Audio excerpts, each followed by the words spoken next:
Good day, good morning, good afternoon, wherever you are in the world. My name's Henry Lusengo.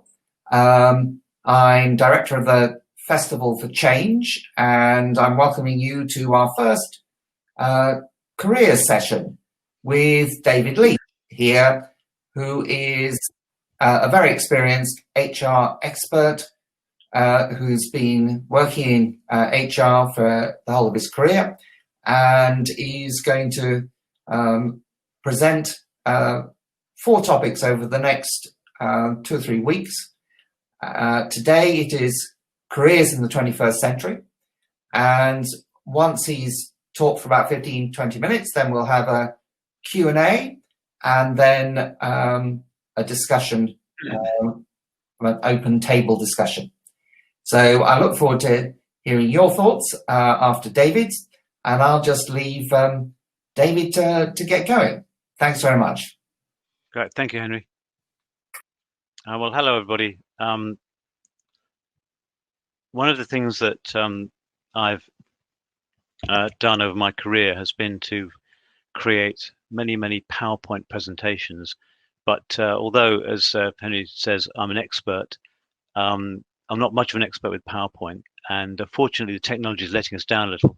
So you will be spared my skill deployment of words. I often think that if you can't use images in PowerPoint, basically doing is writing notes for a paper you didn't have time to complete. Let me just introduce myself a bit more. I'm David Leech. I'm Global HR Director of RWS Group, Intellectual Property Services. RWS Group is an unknown business to the world at large, but it is in the top 200 in the stock exchange. And in fact, it's going to get bigger because last week we announced that we are acquiring our nearest competitor, which will make us the #1 business globally for the provision of the services that we deliver.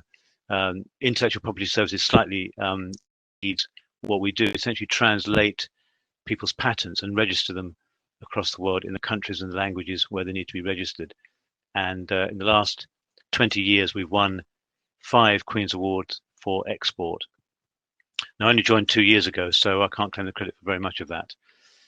Now, when Henry flattered me into doing these talks, we just talked about careers in general, and he began to tell me how much I knew and how good I was. And we didn't actually really talk about what we might be trying to achieve. So I'll start off by thinking about what are the goals of these sessions. Essentially, I think there's 4 goals. Thing 1 is to provide information, and that's essentially from my perspective, and I'll go on to talk about what my perspective is in a moment. Secondly is to try to provide some kind of know-how. So for those who are thinking about the futures of their careers, just to think about some of the things that will help manage a successful career as time goes by. Thirdly, to provide warnings. There are many things that I've learned over my career which I really wish I had known when I kicked off. For example, in interviews, when people ask you why you're interested in working for them, don't give the answer because you do nothing. This is actually an answer I gave in an interview when I was being interviewed for Dubai ports, where I was trying to explain the idea that I thought ports were romantic gateways to the world, and my answer was because ports do nothing. Needless to say, I didn't get the job, and the interviewer, I think, had to restrain himself from laughing. Finally, the objective is to provide some encouragement. We're going through some very difficult times, as you all know. I think, from my mind, we hear lots about how unprecedented everything is, and I actually believe that, particularly with the COVID process. But on the other hand, I was encouraged this morning by an article I read in the Times. I'll read a very small bit from for you. Britain's technology industry has helped the market from the worst effects of the pandemic, with vacancies in the sector rising by more than 1/3 during the summer. The number of advertised vacancies in the digital sector has climbed 36% since June, according to data collected by TechNation, which is a lobby group. During the first quarter, jobs were at 150,000 in the sector. They plummeted, but they've now recovered to 90,000 as companies have increased investment in software and computer systems. Now, okay, so it's a kind of a bounce back, not as really good as you might hope, but to my mind, there's plenty of encouragement out there, and I'd very much like to encourage about their future. Now, there is a bit of a health warning associated with this presentation. In fact, all the presentations because they're from my perspective. And although Henry said I've been in human resources all my career, that's not quite the case. But what I have to say about myself is that if you can see me on screen, I am a white, middle-aged, Oxbridge-educated male, and my career has been spent entirely in international corporate businesses, except for a brief spell in the UK civil service, which is itself a corporate body. 15 specific roles in 10 different organizations. And this session is informed by that experience and by the perspective provided me with. However, I think I've got something to add, given that experience, because that experience has included boom and bust, growth in businesses and downsizing, mergers and acquisitions, that's both acquiring and being acquired, and the kind of roles I've performed outside of human resources have included retail banking, sales and marketing, though most of my career since 1990 has been in human resources. So directly or indirectly, I've helped many people with, I think most of them would say that it was a positive experience having that help. And I've also done quite a bit of thinking about what a career might mean, how it might develop. Finally, just to get the egomaniac bit out of the way, I'd have to tell you that I did not set out to be an HR director. When I kicked off my, as it were, serious career with Lloyds Bank, I thought I would become some kind of fantastic business guru. Little did I know that I would end up in human resources. Anyway, what am I going to be covering today then? I'm going to talk today about what a career is, just get some definition out of the way. Secondly, we're going to talk about what careers have meant in the past 40 years, what I perceive as being key themes for the next 40 years, and things that I'm calling continuing truths, things that are going to be true come what may as we move into the future. So that's the preamble over. Let's move to my next point. So what do I mean by a career? Well, there are many models of careers. There's the straightforward model of joining an organization and getting promoted, moving upwards and upwards and upwards. A classic for this might be, for example, joining an accountancy firm. I worked for Ernst & Young as an HR director for a while, and there you spend 2 years in one job, then 2 years in another, 2 years in another. It's very much the similar sort of work, but you acquire more status. So it's promotion after promotion after promotion until you become a partner, or until they decide they don't want to. There's the kind of there's the zigzag career, which might be a variant of the corporate career, where you move upwards some of the time, sideways some other times, from one specialism to another, which was kind of my career when I worked for Lloyds Bank. So I worked in retail banking, sales and marketing, and those basically in that employer. Then there's another version of the zigzag career, which is outside of one employer, which might be moving from one profession to another, from one occupation to another. And I always think that the kind of best examples is the careers of people who were once actors and then become politicians, then they became actors. Ronald Reagan's career always strikes me as being a good example of this, or more recently, for those of you who know him, Michael Portillo has moved from being a politician to being a railway television presenter.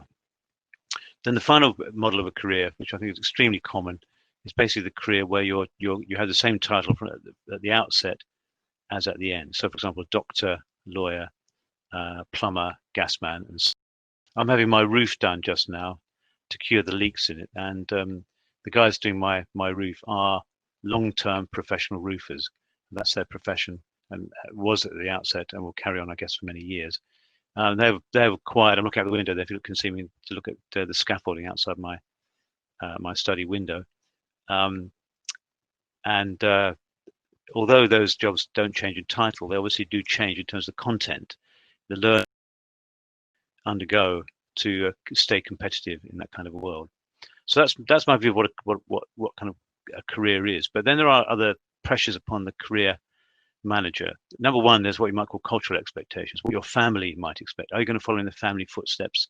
Are you going to do something to make sure that you does your particular cultural background respect and esteem certain kinds of role? I keep thinking lawyer and doctor over others, let's say nurse or nail technician or something of that sort.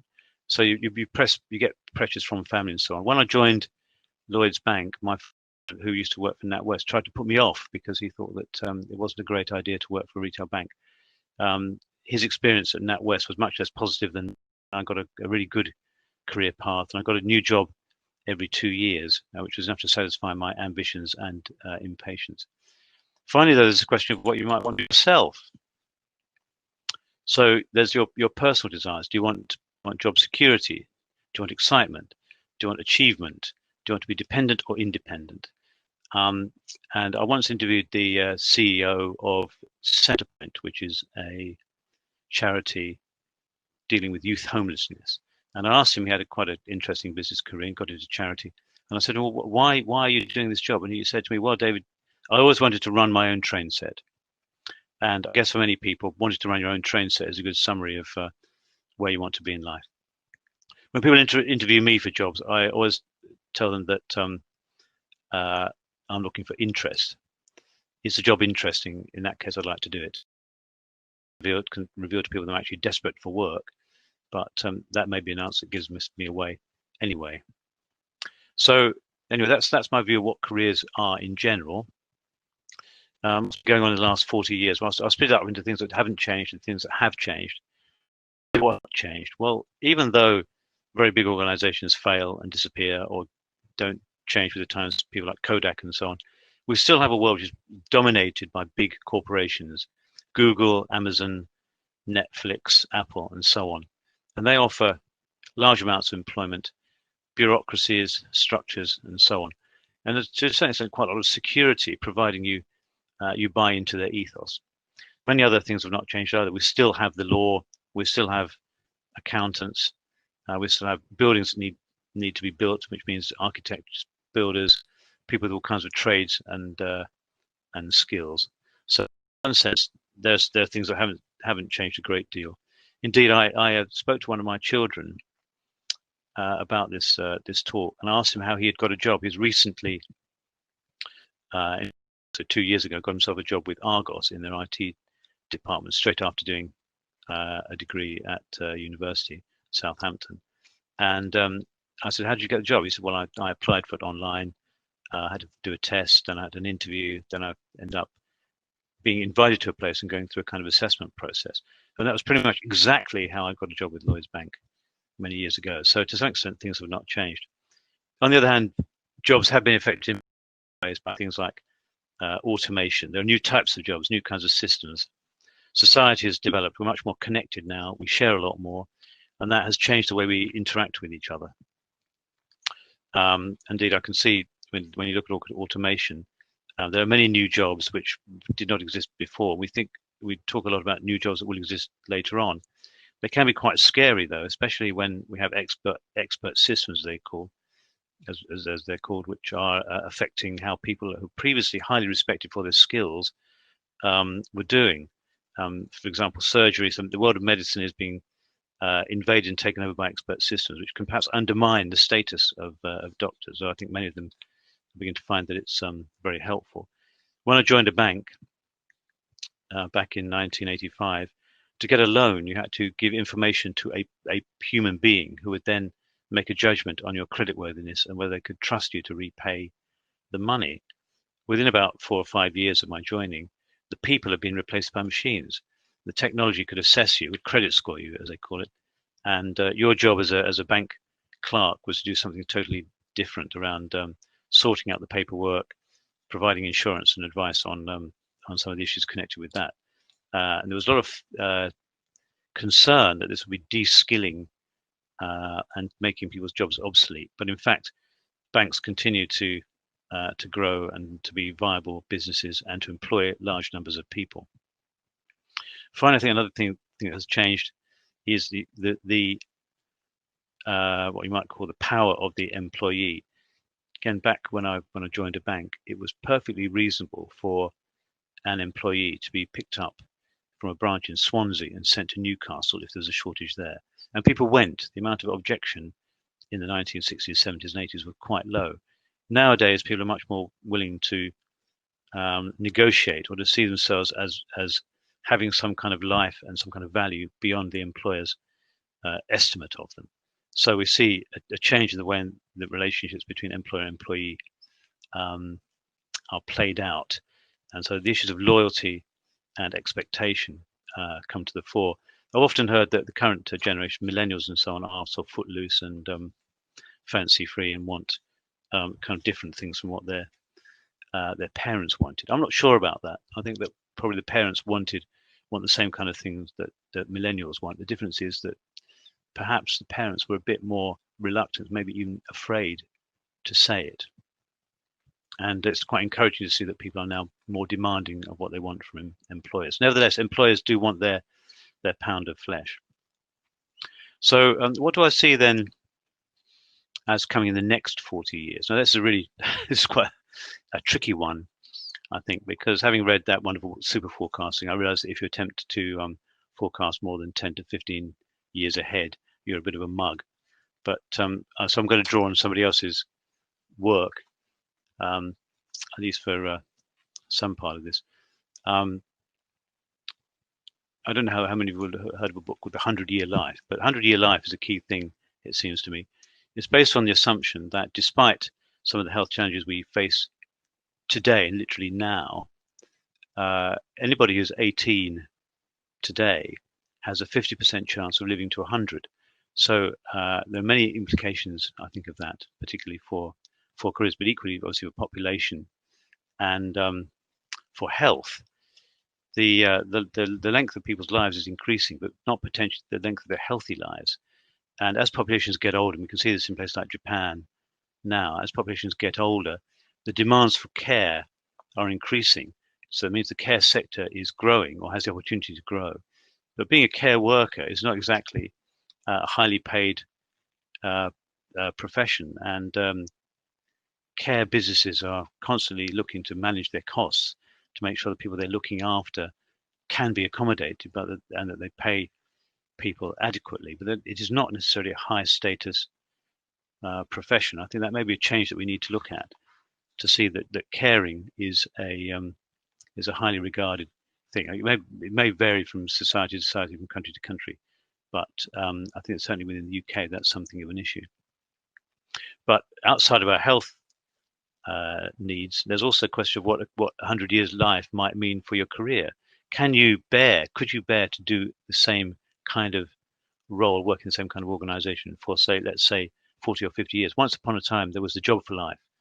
And again, I joined a bank where there were many people who were expecting 40 years worth of career.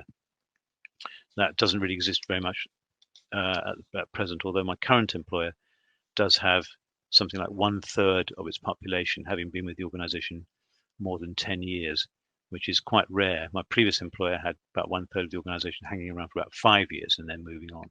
So we're generally seeing a higher turnover in numbers, and some organizations are quite pleased to keep people with them for a long time because it gives them tremendous strengths. But 100-year life, that means longer and more varied careers. I'm thinking of a man who I suppose I'd class as a mentor to me, who was once upon a time CEO of Waterstones, the booksellers. He's now in his 60s, and he is still working, and he has what we call a portfolio career. He's an academic at a university. He writes a regular column for the Bookseller magazine, and is also a non-exec director, which is where I met him. So you can have very interesting careers as you get older, but I think it could be quite demanding and quite stressful, because balancing the demands of different needs is the kind of thing that could wear you out, I think. So that's my view of kind of what's going to happen as we live longer. The other point I think I'd have to say is that we're going to move into a greener world. We know this already. The environment has become much more of a concern, much more debated. In my house, we recycle something like 9 different bits of waste: newspapers, bottles, shoes, clothes, plastics, cardboard, and so on. That's my contribution. Only on Sunday I was out litter picking with my neighbours, partly out of guilt, but also so that I could make the environment a bit more agreeable around where we live.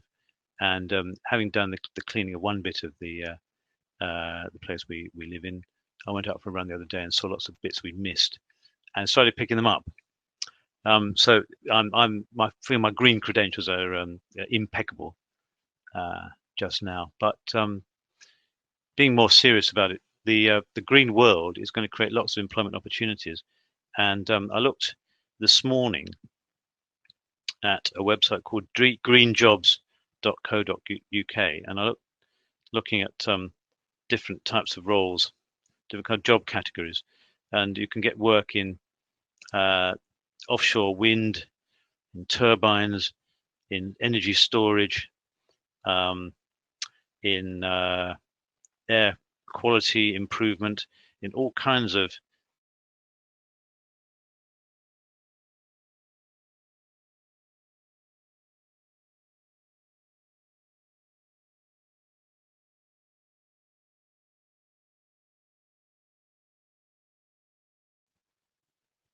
Hello, how much did I lose? Did you lose there? I think the last few minutes you said no, not minute, like it was about 60 seconds. Okay. So what I'm talking about here is the world of green jobs, and the large number of green jobs that we have now on offer. So look, as I flick through now, so air quality specialist, engineer, graduate engineer training program for solar PV, that's mechanical engineering, crisis management, marine advising, you name it. There's even a job here. Lead specialist advisor at water and Brexit. I'm not quite sure how water and Brexit go together, but no doubt I'm going to learn. So the world of green is going to be a key sector for us. And again, I wonder a bit like care, quite how lucrative or monetizing that's going to be, since at least politically, the green world seems to be one which is, for example, less active in terms of travel, less destructive, maybe in terms of things like travel and industry, but maybe therefore less productive. And I sit here in my house with my laptop on, and the mic now clearly working. I've got a laptop which is a work laptop, and I've got my personal laptop. I've got a nice, pleasant desk lamp. I've got a printer. I've got all kinds of wooden bits of furniture. I've got a television. I've got all kinds of physical possessions, which of course many people don't have, and which I would say, as I sound like I'm showing off about it, because I'm slightly amazed at the amount of things that suddenly appear that someone had to make. And all of these things are made, but the manufacturing processes themselves are often quite damaging. And how good do I feel as I think about a green environment and contemplate all these things that were made? Anyway, that's a thing to consider, I think.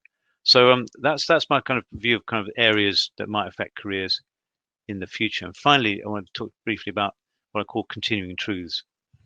I think that a first continuing truth is that the world of work will carry on being present in our lives. Work brings all kinds of benefits. And once you get a job, of course, as an employer, I would want you to do the job. Work will not go away, although we may be working in different places and using different skills. But then certain skills, I think, will carry on being much the same as well. The ability to learn is going to be a major thing. We're looking to learn all the time, to renew ourselves and to obtain new abilities. But many of these abilities are going to be about deepening what we should be doing anyway.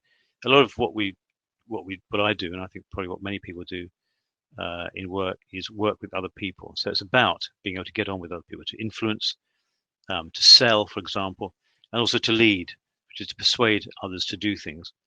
I think the skills that we deploy now, I think, underpinned undoubtedly by increasing knowledge and ability in technology, are going to be very much the same. The jobs we do might be different, but the skills we use may well be very similar. I think also we're looking at, especially in a world of the kind of challenges we face now, that it's going to continue to be quite competitive at all levels.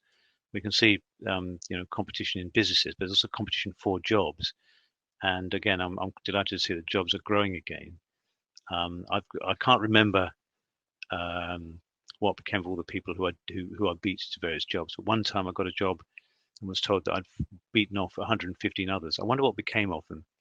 I just realized that it was important to get a job. And in some occasions, that means that you're winning against other people who may be desperate for work as you are. And I think also, therefore, we're looking at the impacts of economics and politics on the way things are going. Only this morning, or only yesterday, we saw the somewhat baffling, let's say, unclear initiative by the UK government looking at changing the law to which would change the Brexit deal, and I'm really not sure what to think about that. But Brexit itself, as a political act, will have a big implication on the economy and on the kind of work that's available to us and the number of jobs that are out there, which may well increase competition. And being a winner in competition is great, but being a loser or falling out of luck in terms of work can be devastating. I think that's the thing we've got to think about and work out how we handle as a society. Nevertheless, just to finish, I look back at my career and look back at the careers of many of my colleagues, and I think there are many satisfactions in it.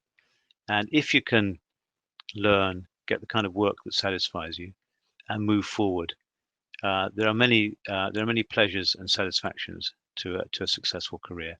And if you've got any ability, as I'm sure everybody has, certainly the people I've interviewed over my life have all had some kind of ability which I wish I could deploy, then there's the opportunity to have an enjoyable career as well as an enjoyable life. Anyway, that's the end of my my ramblings, and if the mic is still on, I'll hand you back to Henry so you can. Thank you very much, David. That's a great introduction to the myriad dimensions and challenges of having a career or getting work and thinking about work. And now there's a chance for anyone to ask a question. There's a Q&A at the bottom of your screen. You should be able to ask questions that go into the Q&A. You can also vote up questions in the Q&A.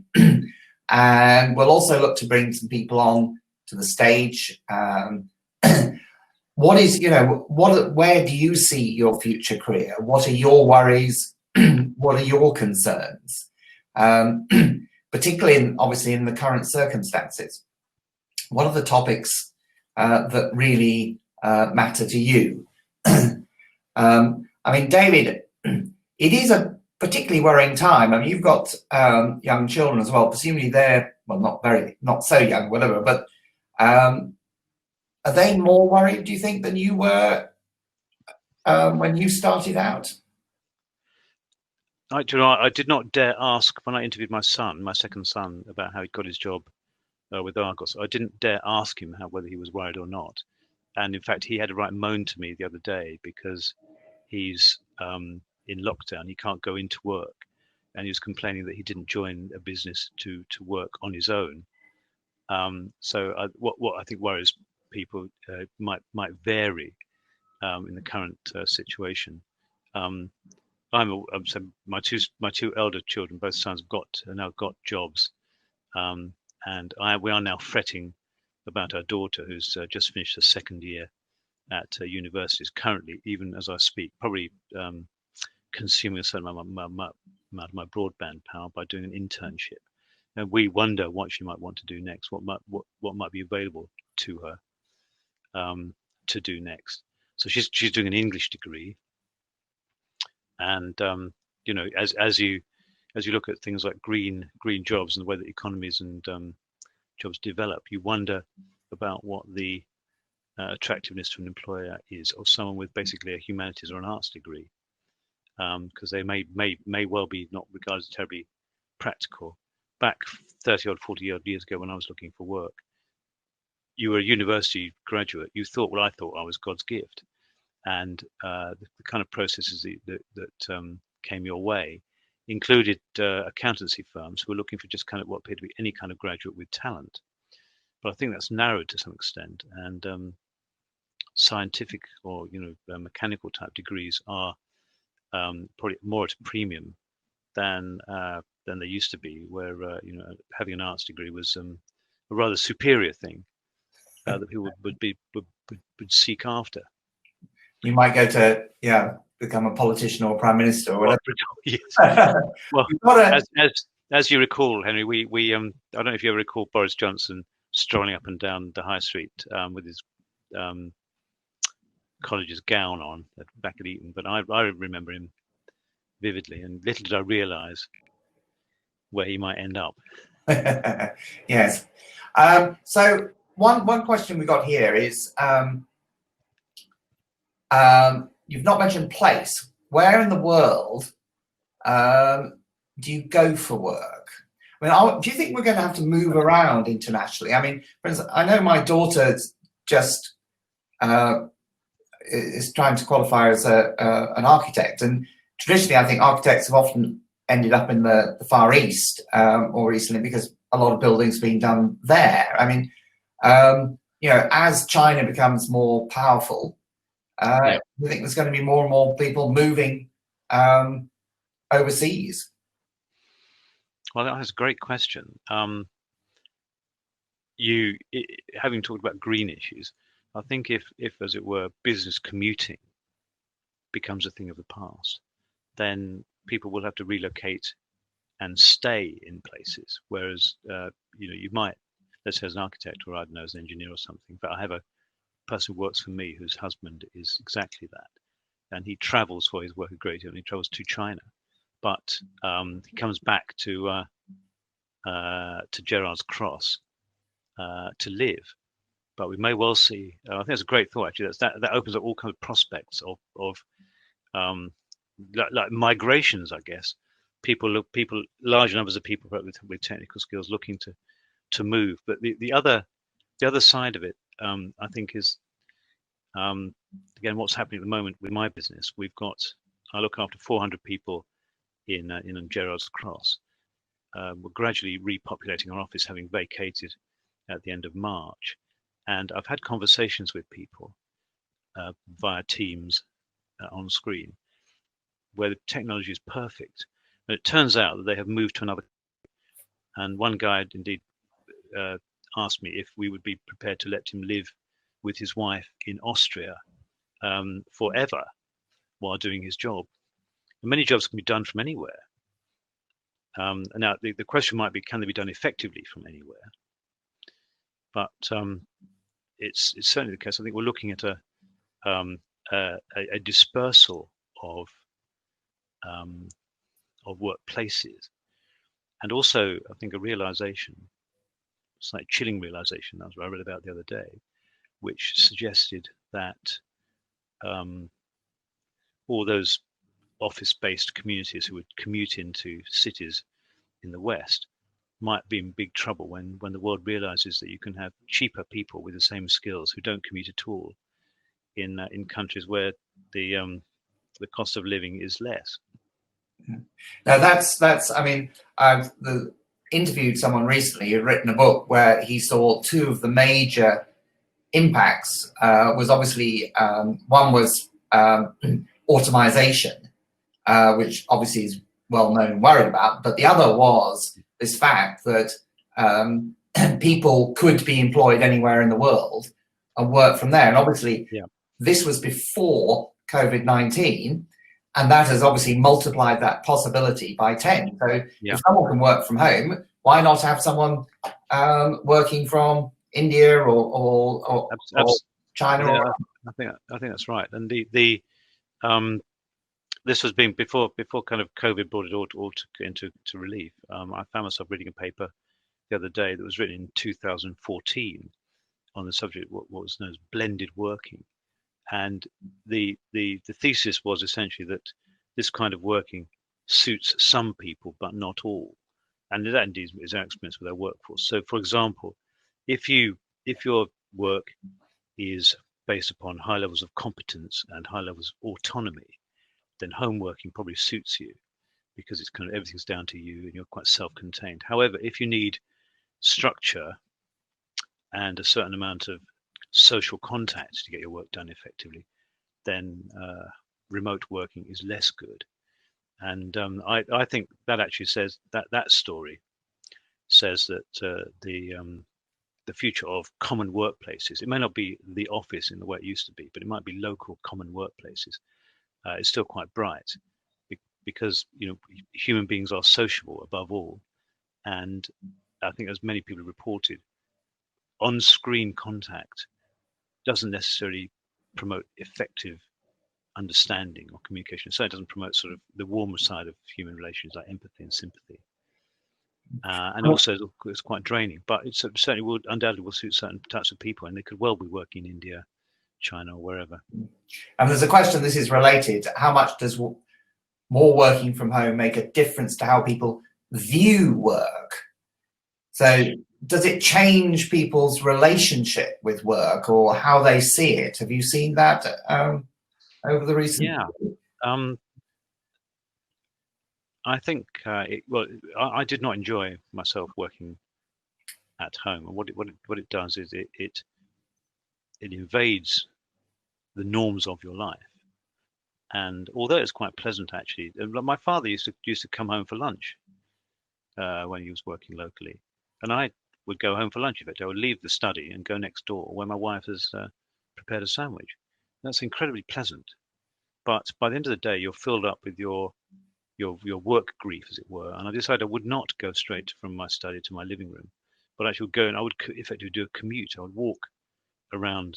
I'm lucky to live in quite a pleasant place. I'd walk through the country for about an hour to decompress and get over the stresses and strains of the day. And what I've found, I've interviewed a few people who've now returned to work after being locked down. And one person said to me in particular that she started to hate working from home to the extent she hated her home. And she found that home becoming home as a result of returning to the workplace, it was very positive. But I think a risk I've perceived around working remotely is the very intangible question of feel about your employment. Do you start to lose your commitment, or do you get more commitment? I suspect that over time, the workplace, the symbolism of the workplace, of your office, or of your let's say your farm, or your van, is quite powerful in terms of identity. And if you don't have that identity, your commitment disperses. We I think this may already be happening. Last year, we hired a person in the United States to do. And it transpired he had not left his previous employer, so it was actually moonlighting effectively, doing two jobs in one day. How he did that in terms of going was productive, I don't know. We had to dismiss him, but you can certainly see, I think, a change in the relationship between the employer and the employee. And I would be very concerned to try to create a continuing sense of community within organizations, because if you lose that, the value of the organization goes down.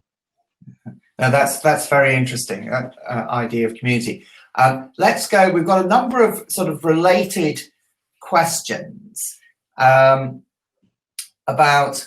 how you stand out. So many people in the UK, maybe globally as well, are going to university. That there are sort of, just being a graduate, as you said, back in the day, it was, a graduate was a big deal. Now it's not a lot.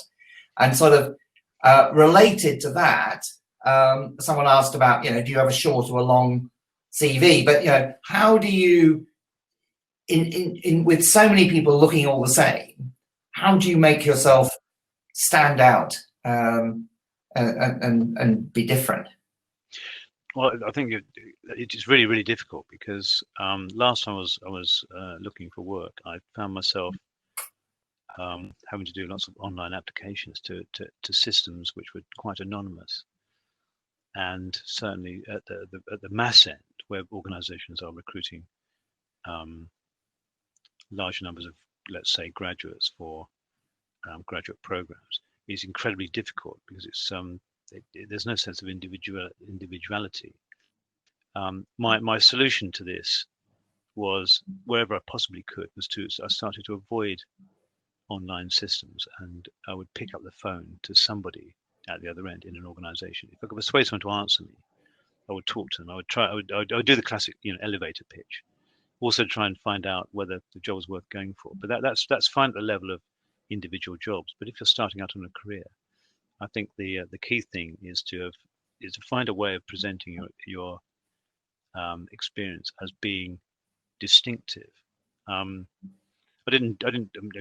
Again, what doesn't change? What doesn't change, I think, is the number of sort of opportunities that you have when you're truly young. The first job I did, I think, was about age 11, when I had a paper round. And by the age of 16, my father had kindly persuaded someone to give me work in, believe it or not, an unemployment benefit office where I spent hours going through files and destroying the contents to make more space, early form of recycling. And I also did a job where I was tomato picking in a greenhouse, from which I learned that 5 o'clock in the morning is a very painful time to get up. And so I was able, by the time I applied for the job, to present all of that as interesting experience. Now, you know, so I think it's two things. It's looking at what you've done and believing that what you've done is worthwhile and presenting that experience in a positive light. And secondly, a certain amount of salesmanship. You know, what is it that I learned from being a tomato picker that catches the eye? It may not be very good necessarily in terms of skills, but it's about making yourself memorable. And the thing that's most memorable probably about tomato picking is that having done it for a couple of hours every morning for a week, I probably gave up, made £18.50. But every morning I would then go back from the greenhouse and get in the bath to wash myself of the stain of tomato plants, and the bath would turn green because I was so impregnated with this stuff. And you know, it makes an entertaining anecdote.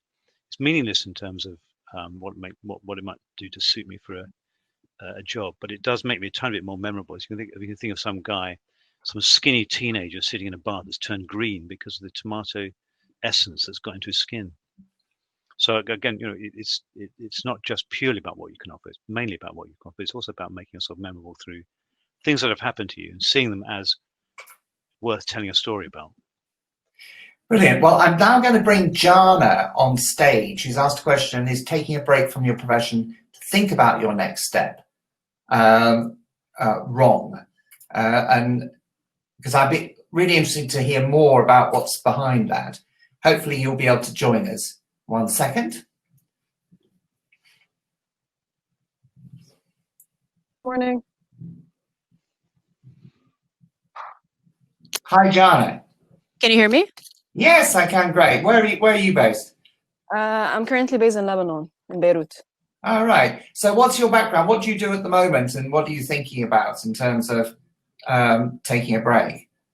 So I've been working in Dubai for the past 5 years in different hotels with a Marriott company.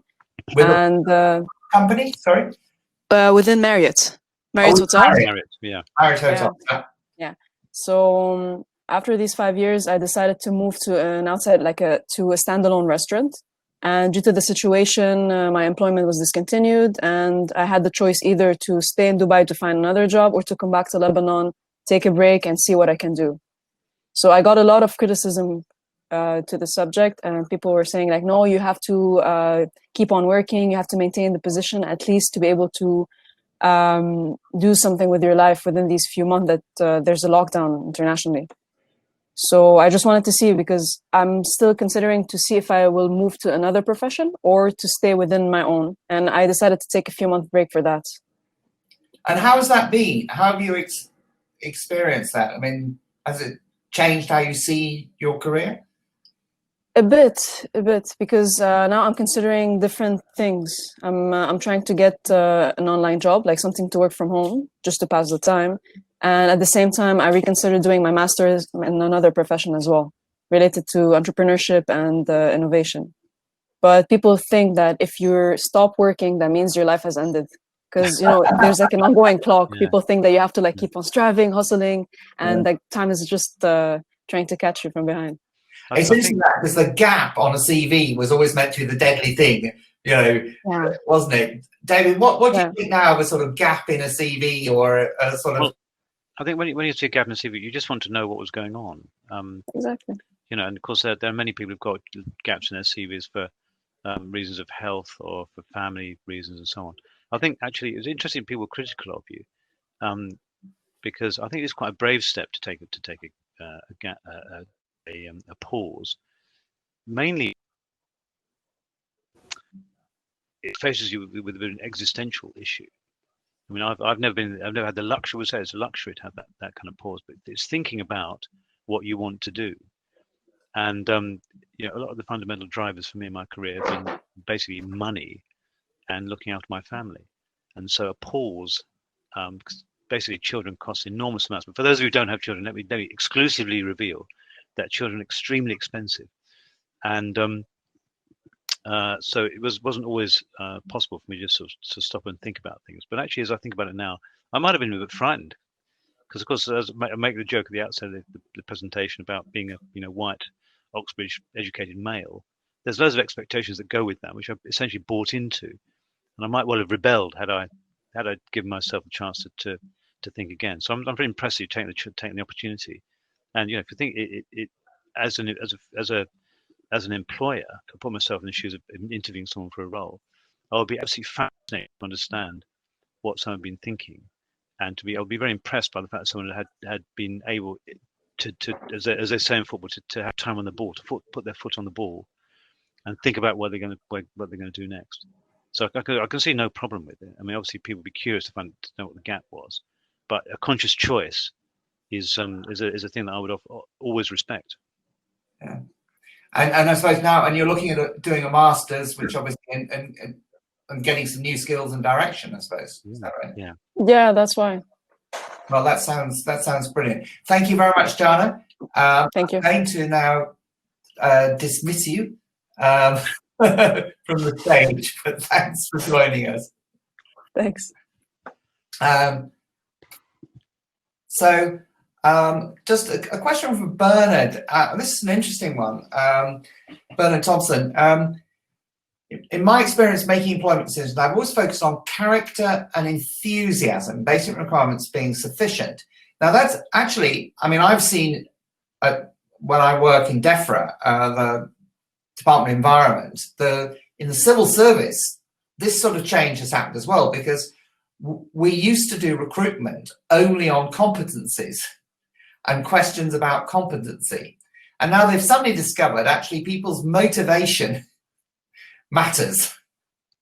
And so they're actually changing that to look at people's experience, motivation, drive, belief, all these slightly intangible things, which of course in the civil service is always tricky because you have to be objective and not be discriminating against anyone and so on. So it's a new direction.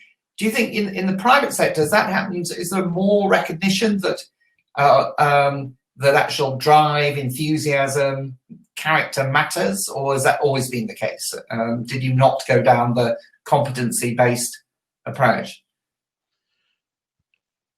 I think it has always mattered, but we've always looked at the competencies as well. I think you want to know that people can do the job. You're looking at fundamental capability.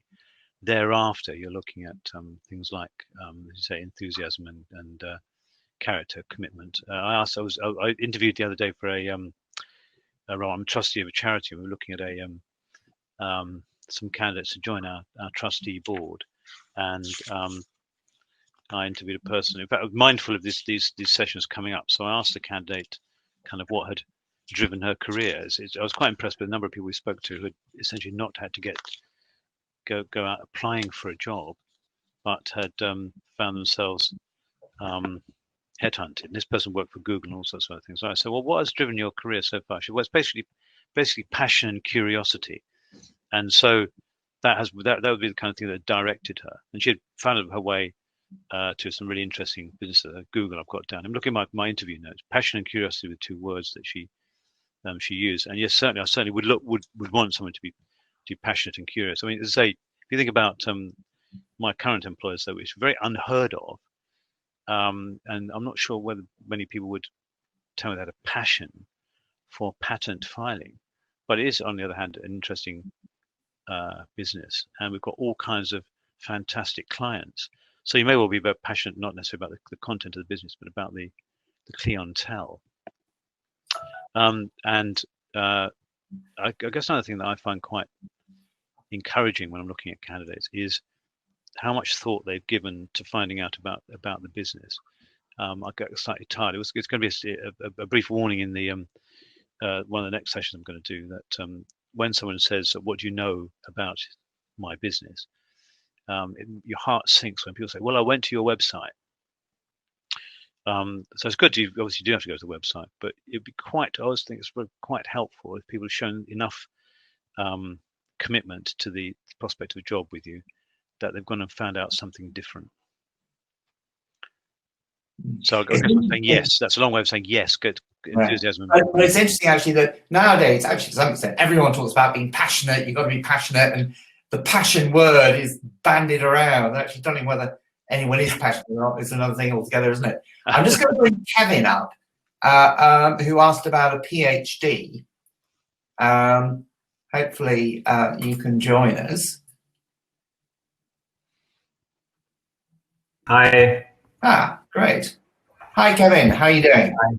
All good. Thanks. Whereabouts are you? Right now I'm in Italy, in Turin. All right. And are you a student or what? Or I'm 6 months before I graduated, and I'm working in a bank, like in Societe Generale, investment fund. Are you thinking of doing a PhD, or are Yes, you not doing a PhD? Yes, I have made various applications, in fact, because the academic career has always interested me, and I wanted to ask if this PhD, if for not pursuing an academic career, does also give me a competitive potential advantage also in the corporate world, or is seen more as a, let's say, not as a crucial requirement? David, what do you think? How do people with PhDs, how are they seen? I'm just reflecting. I recall a report. It must be at least 10 years, possibly 20 years ago, from UK employers complaining that PhDs did not know enough, that they spent too much time in the world of academia. I think in reality, for me, again, I haven't interviewed and recruited a great many PhDs, but those that I have, I'll be kind of applying the criteria that we've just been discussing. Can you turn your knowledge and learning into practical outcomes? And I've heard, I mean, there's a kind of slightly snobbish, almost inverted snobbery you get from some senior leaders, which is they'll sort of sneer and say, well, he's very, very, very academic, he knows stuff, but he can't get stuff done. And it genuinely is, though, I think, about being able to get some stuff done. And I believe, in those who've done research, who've done thinking about things, acquired doctorates and so on, those are assets. And they also demonstrate all kinds of fundamental virtues like commitment and research and things like that. Also the good. And I often say to people in HR when I quote another piece of academic research, I believe this stuff. This research is worth paying attention to, doing something practical about. It's not purely academic. So again, a PhD is not a thing that I would regard as a problem, but you must be able to translate your learning into some kind of outcome. And presumably, I would suggest, like my experience, that if you want a career more as an expert of some sort, and that's not necessarily an expert in academia, it could be an expert in consultancy or an advisor, then having doctor before your name does it gives you that bit more authority wherever the doctorate comes from, really. So it does give you a bit of authority, but also, of course, the opposite is that people think, well, they're just academics and we wouldn't have them doing anything practical. So it's I think you have to, the thing is, are you actually passionate about study? And because, as David said, to do a PhD requires incredible, I think, personal commitment. It's quite a lonely path. Yeah. And academics are renowned for being bad managers, apart from anything else. So, certainly my son's doing a PhD, and the level of support you get can be really not a lot, from your supervisor. And so it's a long road, and you need, I think, deep personal commitment to do it. Now, it depends on the nature of the PhD, because I think PhDs which require you to write 3 articles or 3 chapters, each separate, are relatively easier. PhD that requires you to write a whole thesis that at the end that is a sort of life work of, working out the meaning of the world, the universe, everything. That is, I think, incredibly challenging, and a lot of people fall by the way. So you've got, I think, you can't really do a PhD to get ahead in career-wise. You've got to do a PhD because you really want to study, research, Absolutely. and are totally committed and enthusiastic about that. And you've got enough of that to last you 3, 4, 5 years. And I think quite often PhD don't finish, even if you have funding, and you may not have funding. Even if you have funding, you may at the end run out of funding and still not have finished your PhD. So you're living on sort of crumbs, towards the end as well. So it's a very tough road. Thanks a also lot. to say that you don't need a PhD to be a bad manager. You can be a bad manager without. That's true. But there's a certain, I think in academia, some people end up in academia because they tend to be not socially orientated or whatever, and quite individual, and don't really take much interest in people manage, who are meant to manage, or even don't think they actually have any real responsibilities in that area. But thanks very much, Kevin. Thanks you a lot. Thanks. We're very we're sort of going over. We started slightly late. Let's no, I'm trying to see Sina. I'll tell you what. Let's bring Sina up on the stage, if I can get you. If I can see you. Where I can't see you. I'm finding it quite difficult to see the names on the screen. No, Sina seems to have gone, or at least I can't see her. The question was practical. Oh yeah, sorry. Here you are. Right, I'm just bringing you onto the stage. Hopefully you'll be able to come on. Perfect. Yeah. Hi, Sina. How are you doing? Good morning. So you're in the Netherlands, aren't you? I think you've been on stage before, haven't you? So what would ask us your question? So basically, I'm a young person. I'm still in university, but what I was thinking was I'm currently doing my bachelor's, and is it more important for companies to employ people that have had practical experience working in companies, or that have had like their own startup or initiative, or is it more important for them to have the academic knowledge, as in a master's or another study on top of the bachelor's degree? Well, it's interesting to hear sort of what is more important. I think ultimately, what you're looking for as an employer is early on for people's careers. You want to understand something about people's potential, because you cannot have done 100% of what might be necessary. So a PhD is brings us, as we talked about, the kind of virtues of working on your own, seeing things through, making plans on your own, and providing you're not the kind of social misfit that Henry's been describing. You need to be able to kind of get on with people, come what may. But at the age of early 20s, I'm thinking my daughter, for example, was 21. There's only so much that you can have done. So we're looking for signs when we're assessing people that you have the ability to grow and develop the kind of skills that can be successful in an organization.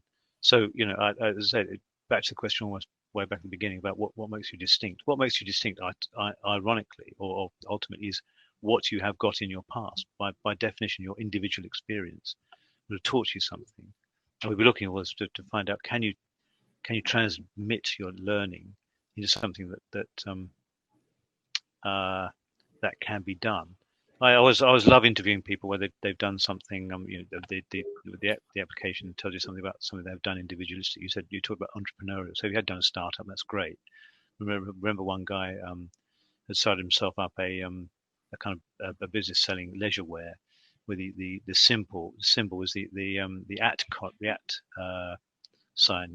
David Leech at RWS, and this is emblazoned on the t-shirts. He was saying he had fantastic success. And they just sort of stopped it and gone away. And I was quite surprised, because it just seemed like a great thing to do. But there are many great things that people do that that you can explore when you're trying to find out about a person, tell you about what they've got and what they can offer. So I wouldn't. I'd kind of sort of follow Ken Henry's advice, which is, do what you enjoy and try not to calculate it too much, because what you enjoy will have taught you stuff, and what you really need to do at some point, a bit like our colleague in Beirut, is occasionally pause and reflect on what you have done and what you've learned. Because partly, if nothing else, it's a feel-good moment to remind yourself at the end of a bad day that you're pretty good and you did all this stuff. Is really, really good, and will always encourage you to press on for the next opportunity. But I wouldn't necessarily say one thing stands out above another. Okay, thank you.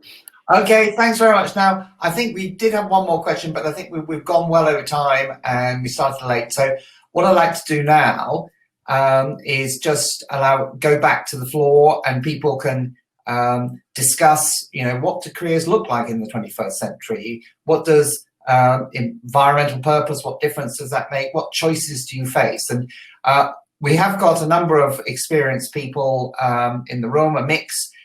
So I think you should be able to have some good discussions that go, cover a lot of the things and more of what we've discussed so far. So I'd just like to thank David very much, and I'll come around and I'll be happy to chat as well. And we have next, after this sort of informal discussion period, at 10 o'clock, we can meet our partners, which also will get you to meet some people who have had very different careers as well, working in NGOs and setting up organizations and so on, which all helps give a rounded view of the myriad possibilities of the zigzag to straight to roundabout career.